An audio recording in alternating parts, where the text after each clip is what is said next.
Bonjour à tous, bienvenue dans cette nouvelle vidéo, j'espère que vous allez tous bien. Avant de lancer le podcast sur la boxe olympique et les Cubains, j'aimerais rendre un petit hommage à Jean-Paul Belmondo. Nous, particulièrement dans le monde de la boxe, un film qui nous a plus ou moins plu, c'est L'As des As, qui est sorti en 1982.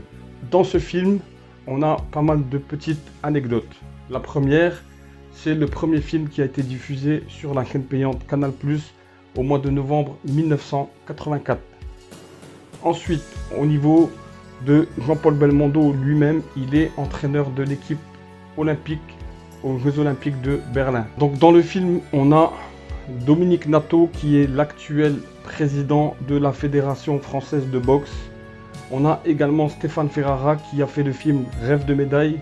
On a également Florent Pagny qui joue dans ce film, il joue le rôle d'un boxeur, Raymond le boxeur je crois. Je vous laisse après le passage avec le podcast sur la boxe cubaine. C'était juste un petit hommage à Jean-Paul Belmondo et le film L'As des As qui pour nous boxeurs et dans le monde de la boxe est le film, un des films références. Je vous laisse avec le podcast, prenez soin de vous, de vos familles.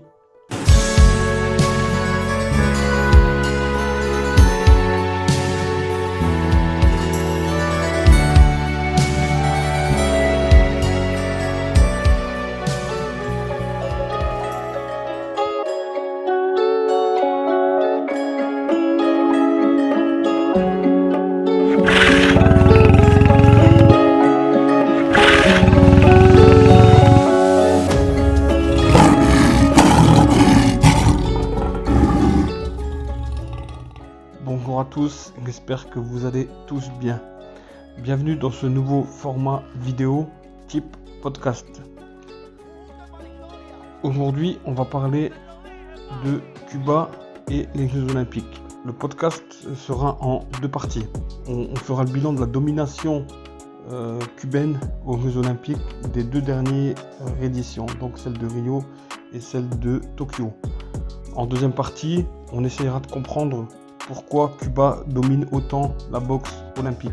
Donc en réussite aux Jeux Olympiques de Tokyo, Cuba continue de dominer la boxe olympique.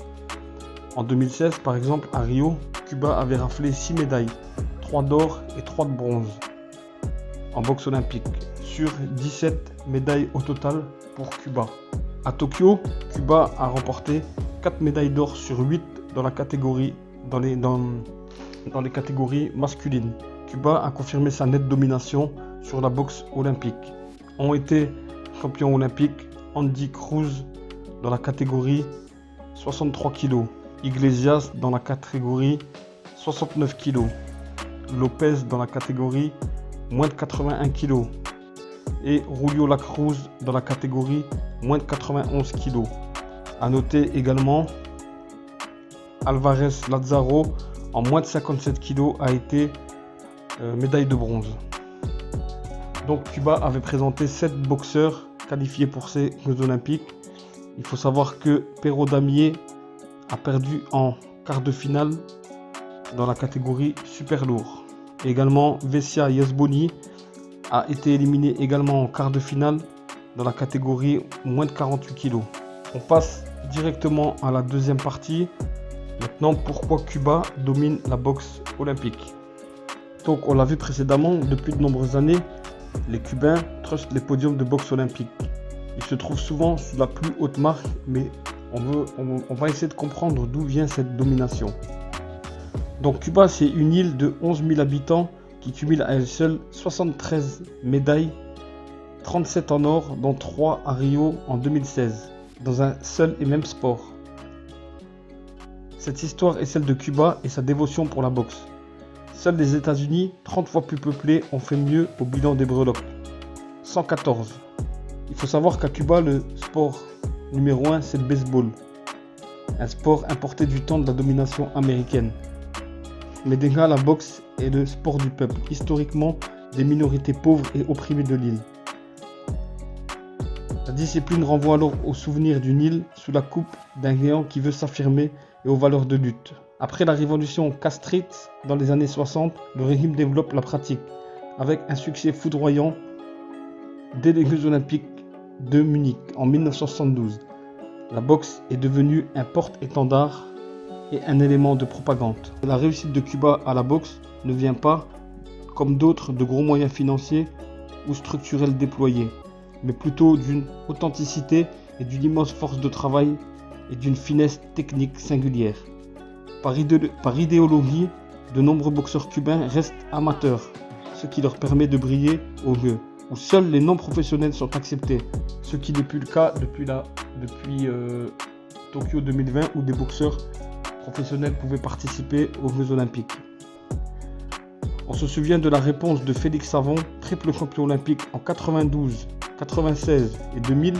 Il a été également 3 fois champion du monde, à la proposition du promoteur américain Don King pour devenir professionnel et affronter Mike Tyson contre 10 millions de dollars. Félix Savon a répondu: je n'ai pas besoin de 10 millions de dollars quand j'ai 11 millions de Cubains derrière moi. Outre Félix Savon, on peut également citer comme grand boxeur cubain Teófilo Stevenson. Il est le fer de lance de la discipline. Il est reconnu comme meilleur boxeur cubain de l'histoire. À 19 ans, Stevenson est déjà membre de l'équipe nationale de Cuba. À 20 ans seulement, il remporte le premier de ses 3 titres olympiques. Stevenson a remporté 170 victoires et en a perdu 10, dont 2 contre le même boxeur, Igor Vidzovsky, son seul rival. La boxe cubaine a également, outre Félix Savon et Teófilo Stevenson, on peut citer Kit Locolat, on peut citer Kit Gavilan et également Mario Quindelón. Voilà pour cette courte et simple analyse de la boxe cubaine aux Jeux Olympiques. Merci d'avoir suivi ce podcast. Prenez soin de vous, de vos familles. À très vite.